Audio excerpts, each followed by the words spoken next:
Hi again. So another day, another misleading presentation of data on the internet, again involving claims of vote tampering in the recent presidential election.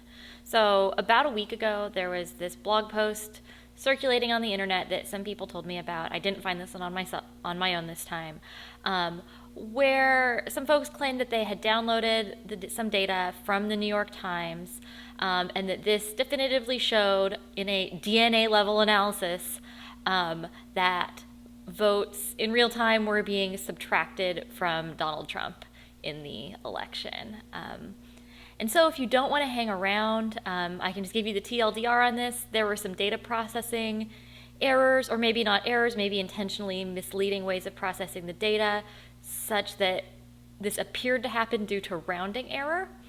But there isn't really evidence that any votes were subtracted. So if you would like to take a little bit of a deeper dive, hang around and we will also look at that same data. Okay, so I also pulled down the data from the location described in the original blog post, essentially a URL from the New York Times, and reproduced the analysis that initially was used to claim that votes were being deleted from Trump.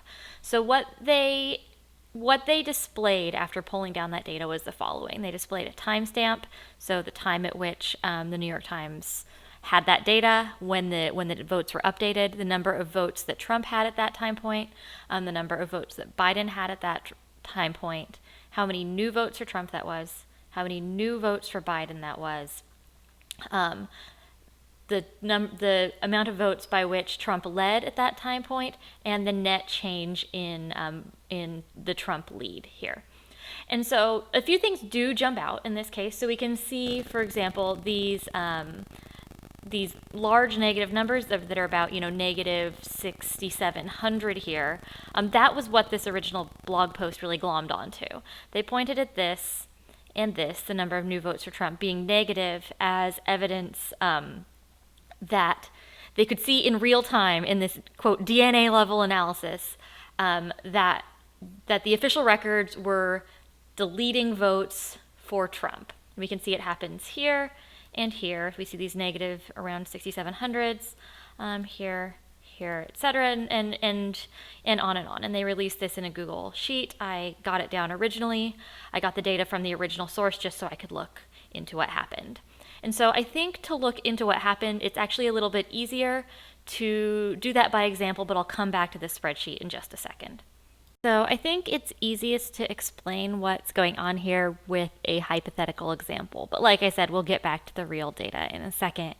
So consider this hypothetical example in which the true underlying data looks like this. We have these timestamps here. These are the times at which the data was updated. And at this timestamp here at 10:33, Trump had 50,000 votes, Biden had 50,000 votes, other candidates in total had 950 votes. Then in this case, of all of those votes at that time, the 50,000 plus 50,000 plus 950, 49.529 blah blah blah percent of those were for Trump, and 49.529 blah blah blah blah blah percent of those went to Biden.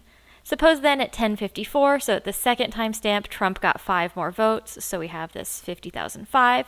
Biden got 50, and the other candidate got 50, bringing them up to 1,000. Then at that time point, Trump would have 49.48 blah blah blah percent of the votes.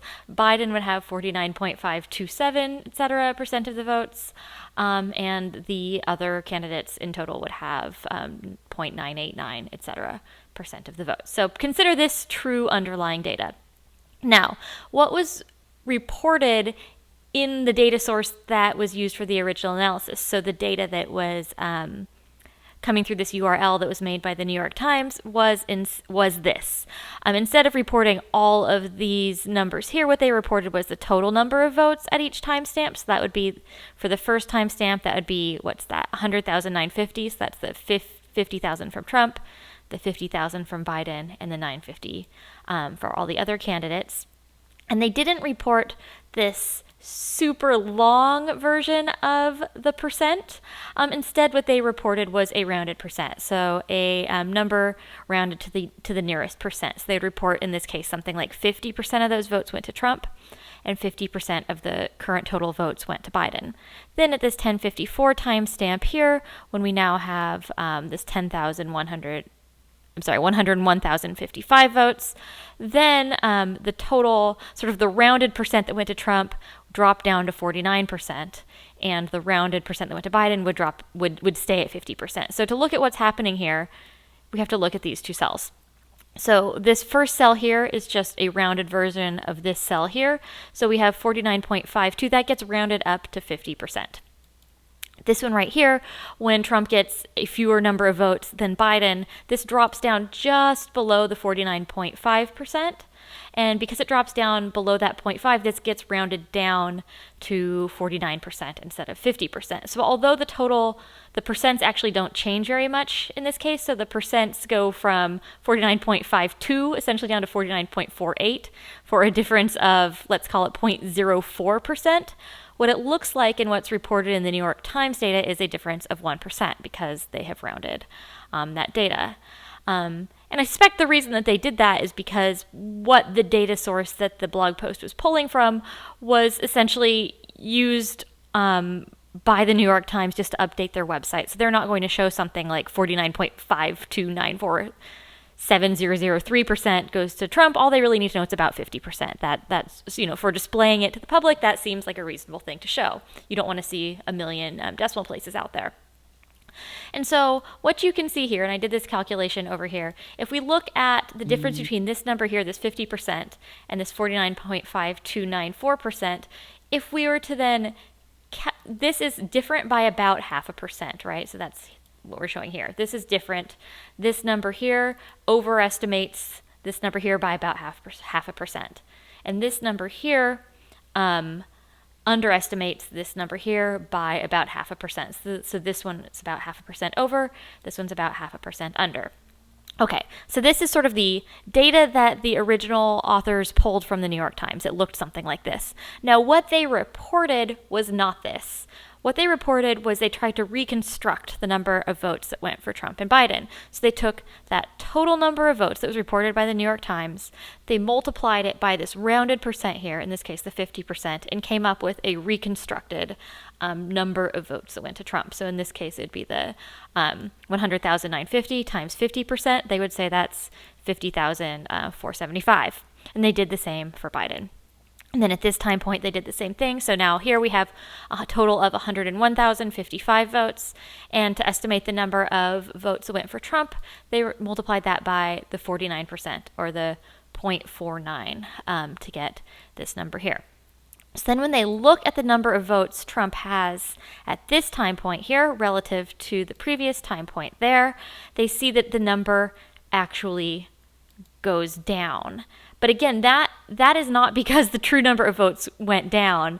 In the underlying data, right, the number of votes actually goes up. What happens is they are reconstructing this data in a way that is not accounting for the rounding that's taking place by what the New York Times is reporting, what we get. So what actually ended up happening here when they reported that data is they took the data from the New York Times portal, which had been rounded and processed so that the New York Times could display it in a way that made sense for their readers and their viewers. And then without telling anybody, they reconstructed that data and didn't show anybody that it was coming from this original source, or this is what it originally looked like. They reported these numbers as though they were the true number of votes that were reported by the New York Times at that point, when in fact it was a reconstruction based on numbers that were rounded to the nearest percent, which then make it look like Trump is having votes removed, when in fact it is again simply an artifact of having used these rounded percents to estimate the number of votes that Trump had at each of those time points. Okay, so let's head back to the original data and see what we see. Again, the original blog post claiming that votes had been deleted from Trump was pointing to these differences of about 6,500, these negative 6,500s in these net changes, similarly here, to point to the idea that the votes were essentially being deleted. Let's see if we can find some more. I've highlighted several of them in orange, just as they did. We see one here, one here. etc. So we can see all these changes where that net change is about 6,700. Again, this is what they displayed in their blog post, and what we can see here is that the underlying data looks very different. So again, this is what was reported by the New York Times. Like I said in the hypothetical example I gave, I rounded to the nearest 1%. The New York Times was actually rounding to the nearest tenth of a percent. I did that just so it was a little bit easier to go through the numbers without having to go out so many percents, but the logic still remains. So we can see that every time we get one of these big drops by one of these negative net changes of about 6,700, it's right when we cross over one of these rounding boundaries. So here we go from 0.493 down to 0.492. Here we go from 0.495 down to 0.496, and we see one of these big differences. Here we see it again right here when we go from 0.492 down to 0.491. And I think there's one where we get a difference of about negative 12,000, which is about twice that negative 6,000. Maybe it was negative 13,000. It was here it is. And that happens when we cross that boundary for both of them. So this one goes down from 0.501 down to 0.500, and this one goes up from 0.487 to 0.488. So we get that off by a tenth of a percent in both directions, and so we get, instead of the negative 6,500-ish, we get about twice that. And also, you'll notice that the explanation that these should be off by about 0.1% actually holds up. So the total number of votes here is, what is that? About 6.5 million right here, 6.5 million right here, and 0.1% of that is indeed around this 6,500.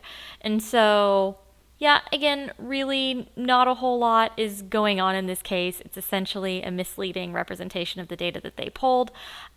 They processed it in a way that was not entirely clear and used that processing to claim that these were actually deleted votes. If they had been honest about this, I think they probably would have showed where the data came from.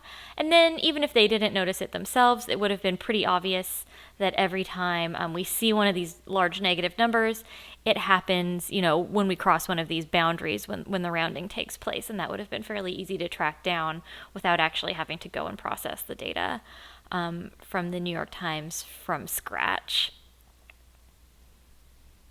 So that's it for today.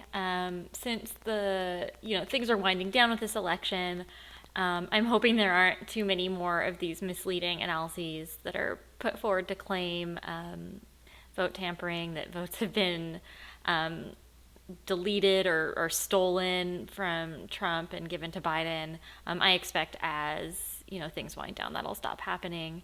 But if there's anything else out there that anybody is interested in taking a deeper look at, this is kind of my hobby, so feel free to send it my way, and time permitting, I'll be happy to take a look. Again, I guess I'm supposed to ask you all to please subscribe, like, or comment if you're interested in doing that. So, please do that. Thanks.